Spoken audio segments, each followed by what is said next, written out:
sa Commission on Appointments. Kami po ang sumusuri sa mga kakayanan na mga kabinete at mga sa Constitutional Office. So, Kong Roy, a good friend of mine, a dedicated public servant. Thank you for inviting me. Dahil po sa inyo ay absent ako ngayon sa sesyon, pero sinabi ko official business because I'm addressing more than 300 important graduates today with your parents. So, thank you for this invitation. Dr. Hernando Robles, buwabati po ako sa inyo at natutuwa po ako na 11 na ang ating campuses ng Cavite State University. No, ako'y bagong-bagong senador many years ago, 1998. Isa po ako sa mga unang commencement speaker sa Indang campus. So I'm happy to be here. In fact, ang inyong presidente noon ay ngayon nasa CHED. Dr. Sanggalang. Retired na siya. Yeah, he was with a CHEB. He was with the CHEB, but he was with the Cavite State University at the time that I went in my first term. You remember? Okay, yeah. Siguro dapat ako'y maging speaker sa buong 11 campus, hindi lang sa... But next time, it will not just be commencement, but perhaps a lecture on the importance of climate change adaptation and mitigation. Diba? And resilience. But that's another story.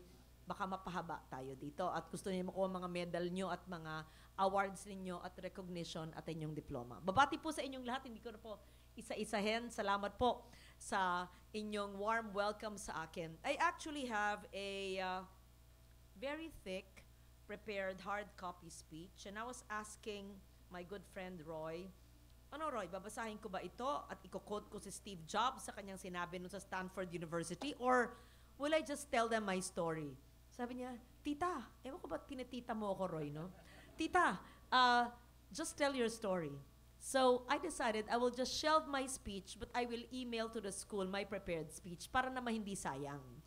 But I will also similarly tell you about the inside story of Loren Legarda as a student and how I was as a young journalist. Hopefully, it could give you some lessons in life and can lead you to your experiences now and in the future. I came from a middle-class family born in Barangay Potrero in Malabon when it was still part of Rizal Province, which eventually became a city, part of National Capital Region. Nung panahon ko, ay parte pa siya ng Rizal. That was in 1960, so you can actually compute how old I am. Maybe I'm the age of your parents. And at the time, nag-aral ako sa Assumption Grade School sa Iran, kaya alam na alam ko yung daan dun sa norte ng Metro Manila ngayon, at ako'y naging valedictorian ng grade school. Ang aking mga pinsan nun ay mas matatalino at mas magaganda sa akin. Kaya na-challenge ako na ako'y maging honor student dahil mula sa prep hanggang sa grade 3 or 4 ay above average pero hindi ako honor student. Nakita ko yung aking mga first cousins na sa compound sa Malabon na sila'y umaani ng medalya. Sabi ko, kailangan magtrabaho pa ako, mag-aral pa ako para ako rin ay magka-medalya. And finally, I got my first medal when I was in grade 4 at hindi na ako mapigil noon, and I became the valedictorian in grade 7. And at the same time, I also excelled in elocution, in dramatics, and in debate. Because I just love to read, I love to talk, yes. But I must admit, I was not a perfect student. In fact, not to be proud of, but I have to admit, I was suspended when I was grade 5 for one day and brought to grade 3. It was so embarrassing. Why? Because sa kumbento ako and I kept on talking. Sabi ng madre, I had too much energy. I kept on talking, so they suspended me for one day for talking in lines. Paano ba naman ho ako hindi talking ng talking? Nakatira kami sa Malabon, medyo malayo. My father would be almost the last to pick me up.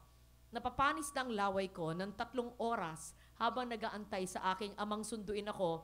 Nagdarasal na ng Angelus ang mga madre ng Assumption, hindi pa ako nasusundo. Kaya minsan nagsasalita na lang ako sa aking katabi. Anyway, I wasn't a perfect student. Malikot at madaldal. But I was always curious. I always wanted to learn, I always wanted to know more, and I joined elocution, dramatics, and I was taking my exams one day when a French documentary team went to Assumption Grade School and asked the nuns if they could pick out a student to be the, it's just falling, to be the presenter in a French documentary on the Philippines. It was my first exposure then at 10 years old, and they picked a young girl named Loren Legarda, grade 5, who delivered the opening in that French documentary. And I remember having said that malakas and maganda. Yun ang minemorya ko na bilang opening ng dokumentaryo. High school, it was uneventful. I was in Assumption, San Lorenzo. Hindi ako nag-outstanding student noon. Siguro medyo nalihis ang atensyon.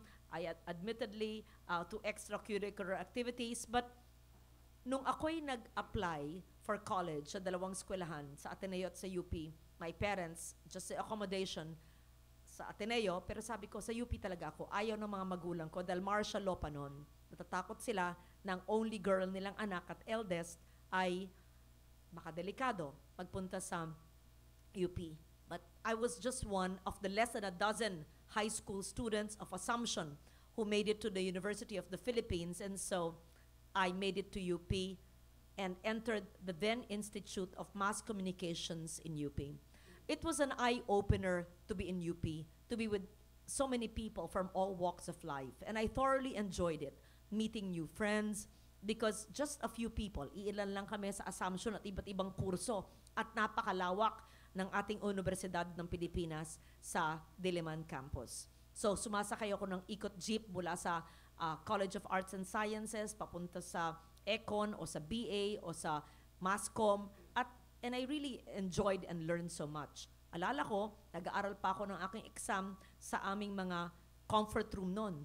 I don't know why, but many of our classmates then would even study in the comfort room. Siguro doon tahimik, hindi ba? So now, as a chairman of the Committee on Finance, I would always tell UP, please, let's improve our comfort rooms, because during my time in the late 70s, it was not the best comfort room, and you know what I mean.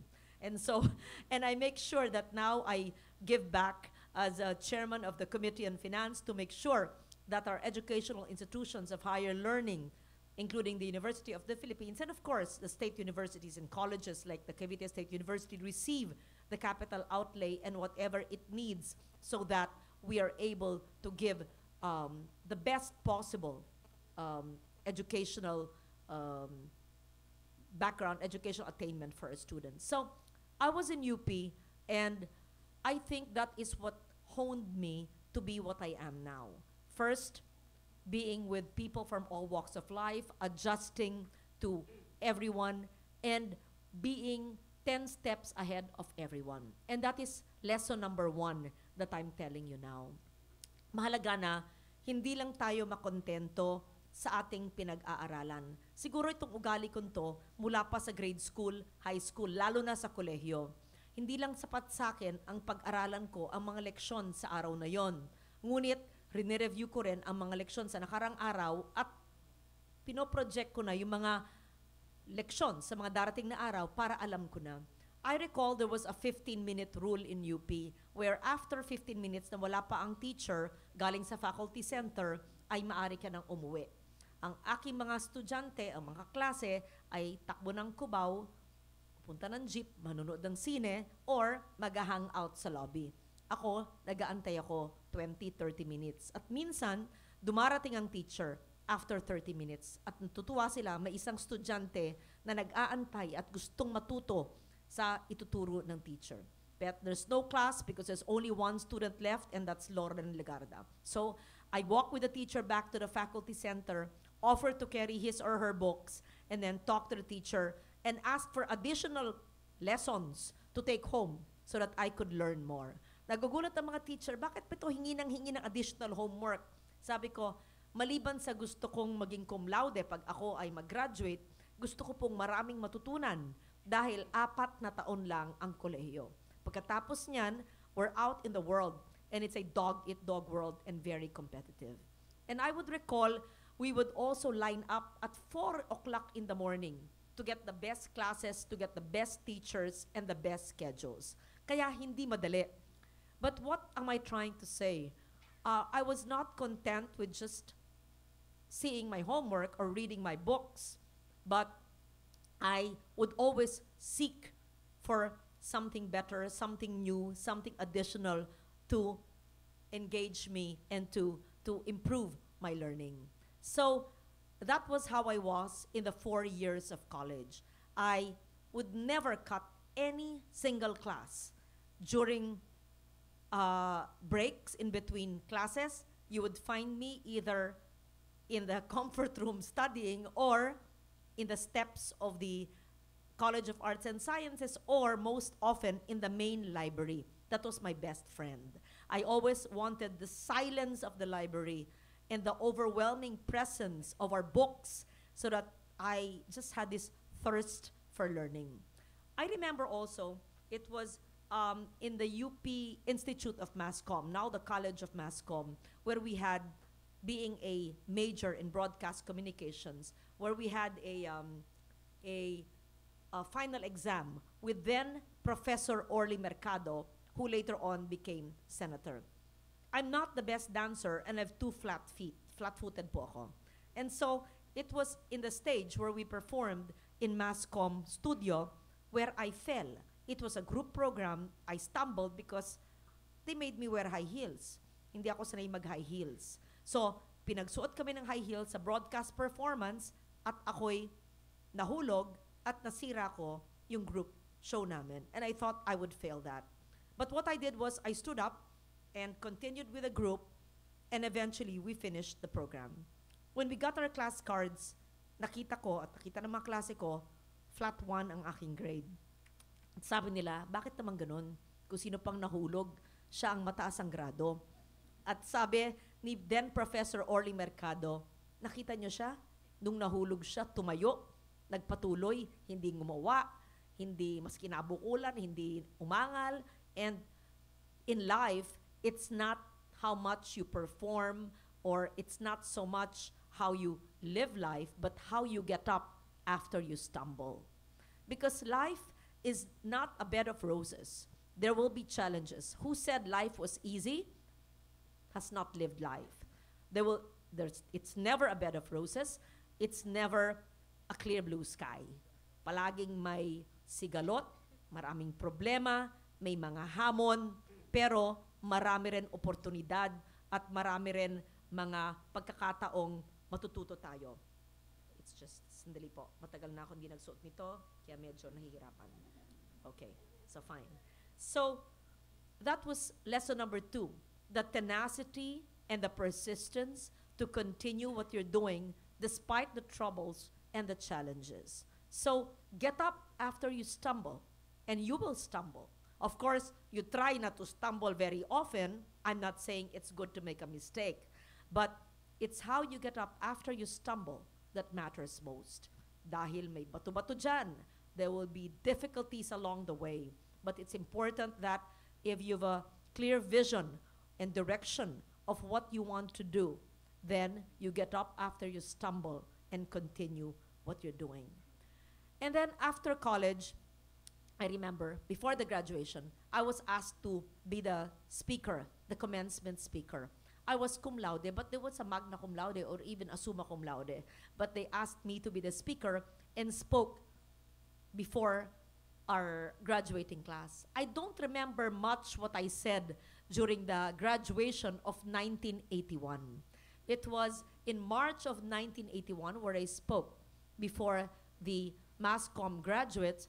But I think, if I remember correctly, the gist of what I said was, follow your passion. Meaning, I'm sure you know what it means. If you are IT graduates and you want to go into the field of information technology or computer science, if you want to be a teacher and you've taken up education, if you are in the biological sciences and you want to be a scientist, if you want to be a hotelier or work in the restaurant business and took up HRM, if you want to be a teacher in a far-flung area and help our poor students. So, maski ano po ang field na inyong gusto, kung anong kinahihiligan ninyo, kung saan ang inyong talento at inyong skill, follow your passion.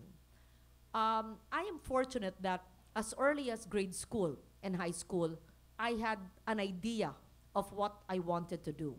Of course, when I was a child in the 1960s, when I used to go out after dinner and gaze at the stars and the moon, my dream at the time was not realized because I wanted to become an astronaut. And it was not to be, because that was the year of Neil Armstrong when he landed on the moon. And obviously, I did not become an astronaut, and it was just the dream of a young girl. But after that, in the 60s and 70s, I would watch television. And because my grandfather in my mother's side, where I was living in the same compound in Malabon, was a journalist. He was the editor of the martial law, of the pre-martial law Manila Times. So he breathed, lived, and heard news.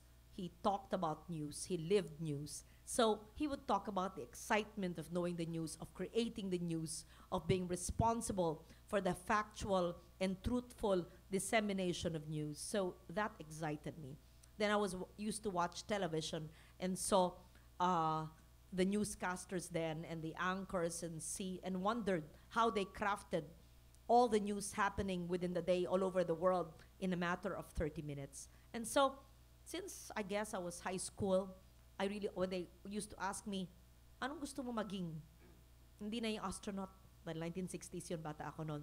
Sabi ko, I want to be a journalist like Lolo Pepe, but maybe not in print. I think maybe television. So, in a way, I was blessed that it was clear-cut what I wanted to do. And so, I did not have second thoughts of taking that up at the UP Institute of Mass Communications then.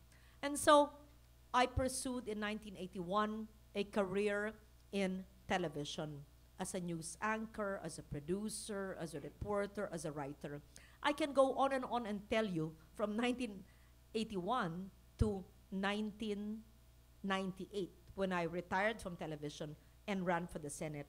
But perhaps what I can tell you about my long career in television was the same things that guided me as a student, the tenacity, the perseverance, the diligence, the discipline, being factual, vetting on facts and checking on everything.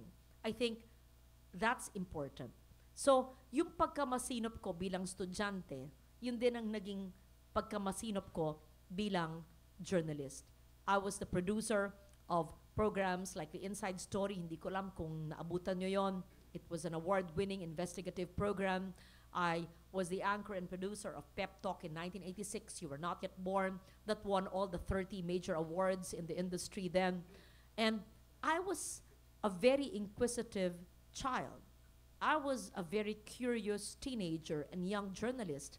I am still a very inquisitive, curious, three-term senior senator.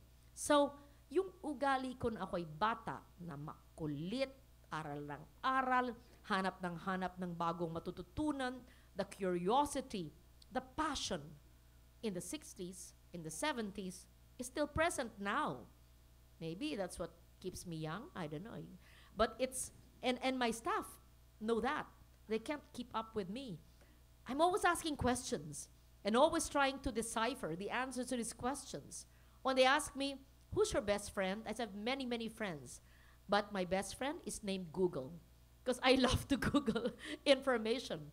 You give me something, information, I'm going to verify it and look. But of course, you don't believe anything that you see on the net because many of that are not actually factual or not vetted.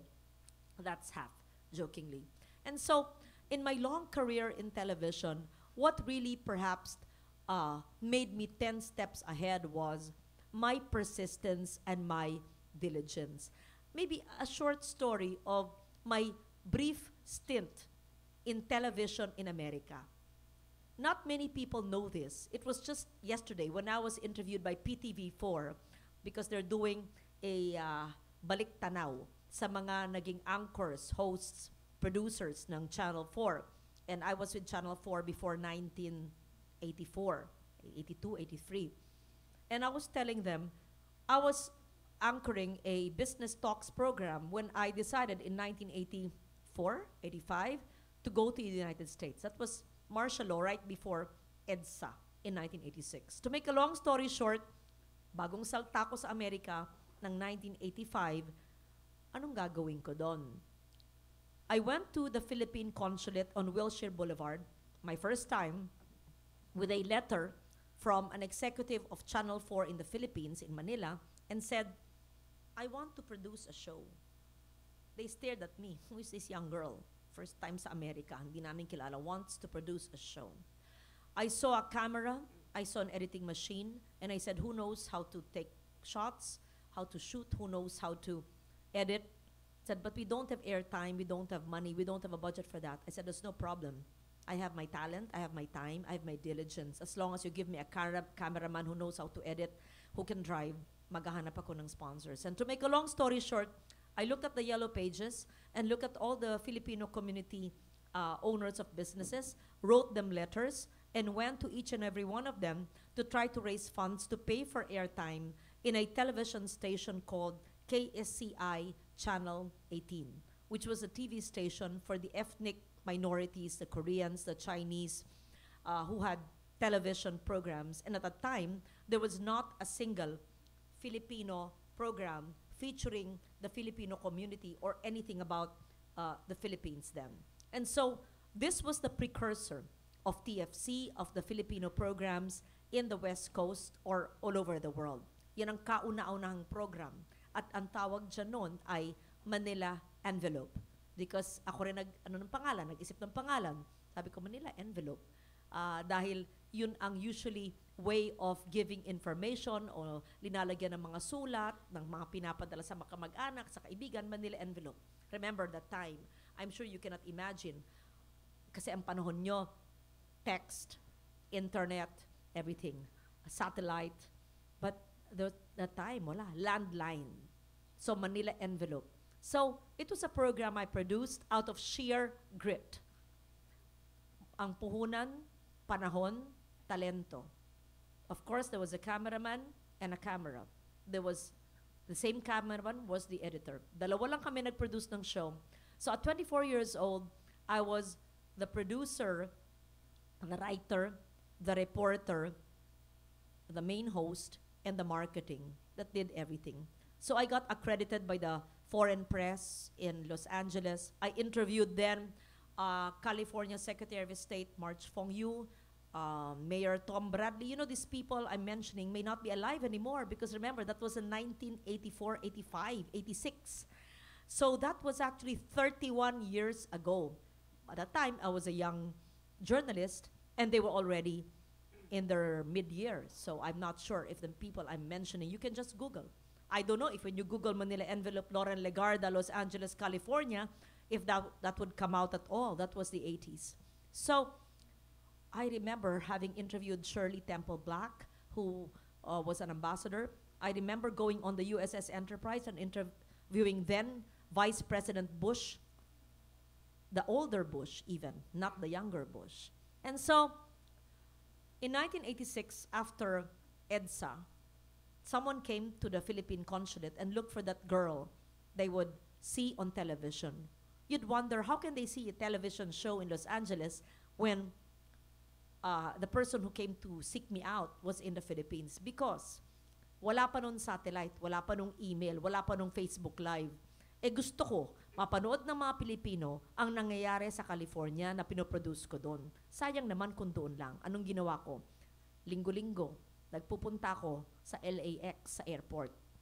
Hinahanap ko yung mga nakapila na lilipad papuntang Pilipinas. Naghahanap ako na medyo mukhang mabait at binibigay ko yung Umatic tape ng aking produce na programa na pinapakita sa KSCI Channel 18 at pinapakiusap ko kung maaring isakay nila sa kanilang flight, magaan lang naman, then I would call my father from the landline of the Philippine Consulate na tagpuin yung taong mabait na pumayag, may dalang tape, at sasalubungin ang papa ko sa airport. At the time, hindi pa NAIA ang tawag.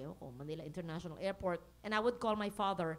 And then, si Ed Finlan, yung producer ng Channel 4, my father would bring it there. And so, libre ang airtime. At the time, they were looking for content. With zero cost to Channel 4, they had a program produced in California. Ang swerte nila. So they showed the program, Manila Envelope, in the Philippines, at the same time shown in California. Thanks to the good natured Filipinos every week that I approached in LAX. Some people said yes. Some people got irritated with me because who is this young girl asking us to bring home a U-matic tape for her father? They probably thought I was, just fooling around. But many times, the Filipinos were just more than willing. They said, ilalagay ko na lang po ang inyong pangalan sa credits ng programa, magpapasalamat ako. And so, that came to be. So, in 1986, someone came to the LA consulate and said, who's that young girl who appears on television? We want her to open ABS-CBN with The World Tonight and to produce a show called Pep Talk. So that was 86 when I came home to the Philippines. I worked there till 1998. And in 1998, I could tell you another story, but it's too long. While I was interviewing then President Ramos in 97, then he said, why don't you run for the Senate? Naku, hindi po. I said, I'm very happy with my career in television. He said, it's sometimes reluctant politicians who make good leaders. And secondly, perhaps first, parehong alma mater natin. Pareho tayo sa National Defense College of the Philippines. Di ba top-notcher ka? Sabi ko, yes, Mr. President. I was the top in the class of the Masters in National Security. Then he said, you should run for the Senate. And so I was reluctant, but eventually I ran in 1998. And that was my first 6-year term in the Senate, where I topped in 1998. And then the rest is history. I ran 3 times and won 3 times, thanks to the support of many of you. No, not yet you, because you were not yet born, but perhaps your parents. And in the 18 years that I've been in the Senate, I've authored many important pieces of legislation. More importantly, I'm very proud of the 8 environmental laws which I authored, including the Clean Air Act and the Ecological Solid Waste Management Law and the Climate Change Act and many more. But it's not the time to talk about the laws I authored. So what did I try to tell you in this brief story that I just said is it's important that we know what we want to do. And even if you don't know what you want to do, just follow your passion. There's something you want to do so much. Follow your passion. And as Steve Jobs said when he returned to Stanford in a graduating class because he dropped out, stay hungry and stay foolish. What does it mean? Stay hungry. Parang gusto mo palaging matuto. Gusto palaging magtanong. Gusto palaging give me more information so that I can know more and I can help more. Stay hungry. Stay foolish, meaning sometimes we have to think out of the box and be creative. Sometimes we don't have to stick to very strict dogmas. Although, of course, we have to follow laws, we have to follow rules. But sometimes we follow our intuition. We are creative. But among all of these stories I'm telling you, at the core of my being, I see a sense of grit and discipline. That's so important, discipline. Because no matter how intelligent you are, magna cum laude, all the recognition, no matter how gifted you are with a talent of communication, of beauty, of wealth, of power, of position, of connections and influence, no matter what opportunities lie before you, if there is no discipline, discipline of time, discipline of work ethic, discipline of organizational work, discipline of judgment, discipline. And I would include in discipline stewardship. And stewardship would mean akuin natin na ating responsibilidad. Stewardship would mean malasakit. Whether you are a government worker or working in the private sector, whether you have an employer or you're in or a teacher, regardless of what you do, that discipline is so important, and having that sense of discipline and the sense of malasakit in the things we do. And when you think about it, if each and every government worker, if each and every person in the private sector, each and every Filipino would just be disciplined and have the word malasakit in their system, then perhaps more than half the problems of our country will be solved. Now, when there's no discipline, at pag walang malasakit, dun nangyayari ang problema. So, on this occasion, I would like to congratulate all the graduates of Cavite State University. You have a bright future ahead of you, despite the problems of the country and the world, because it is not a perfect world. You are fortunate. The fact that you're here today in this air-conditioned hall with your parents who sacrificed for you. The fact that you're graduating, some of you with honors, congratulations. So be grateful. Thank yourselves, thank your teachers and your deans, thank the people who have helped you through the 4 or more years of college. But most importantly, show gratitude to your parents, to your mentors, to your relatives who have helped you. So, I've said so many things, and you say, my God, how can we do all that? To show gratitude, to show passion, to show curiosity, to show this and that. But that's just part of life. So, I would like to thank you for this opportunity to tell you a little speck of my life story. There's much, much more to that. But I simply wanted to share with you where I came from, what I did, and what I continue to do. But perhaps what really drives me now is passion. Passion for life. Passion to continue helping. The passion to continue crafting laws. And the passion to make sure the laws work for people. So on this occasion, Cavite State University graduates, congratulations. Follow your passion. Be disciplined. Have malasakit. Show gratitude to your family, especially your parents, and to the academic institution.